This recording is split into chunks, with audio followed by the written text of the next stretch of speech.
வணக்கம். இன்னைக்கு சக்கரவள்ளி கிழங்கு கட்லெட் பார்க்கலாம் வாங்க. 1/4 கிலோ அளவுக்கு சக்கரவள்ளி கிழங்க நான் வேக வச்சு தோல் எடுத்து வச்சிருக்கேன். ஒரு கைப்பிடி அளவுக்கு தேங்காய் துருவல், 3 டீஸ்பூன் அளவுக்கு நாட்டு சக்கரை, 4 டீஸ்பூன் அளவுக்கு கார்ன்ஃப்ளவர் மாவு, பிரெட் கிரம்ஸ் கொஞ்சம் வச்சிருக்கேன், ஏலக்காய் தூள் 1/4 டீஸ்பூன் அளவுக்கு. இப்போ இந்த சக்கரவள்ளி கிழங்க நல்லா மசிச்சுக்கலாம்.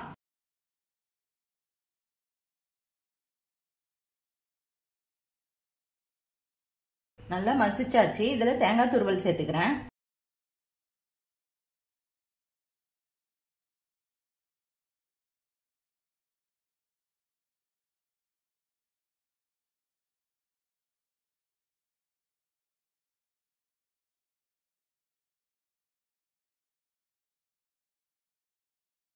இந்த அளவுக்கு நல்லா பிசைஞ்சு வச்சுட்டு இப்ப கட்லெட் ஷேப்புக்கு உருட்டி வச்சுக்கலாம்.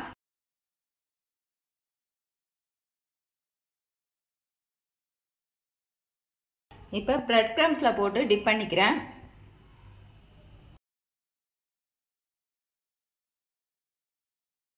உருட்டி வச்சாச்சு. இதை மிதமான எண்ணெயில போட்டு பொரிச்சு எடுத்துக்கலாம்.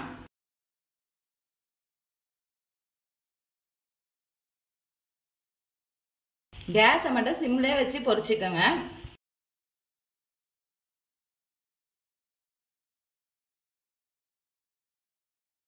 கிறிஸ்பியான இந்த சக்கரவள்ளி கிழங்கு கட்லெட்டை நீங்களும் உங்கள் வீட்டில் குட்டீஸ்க்கு செஞ்சு கொடுங்க. செஞ்சு கொடுத்துட்டு எப்படி இருந்துச்சுன்னு சொல்லுங்கள். லைக் பண்ணுங்கள், ஷேர் பண்ணுங்கள், கமெண்ட் பண்ணுங்கள், சப்ஸ்கிரைப் பண்ணுங்கள்.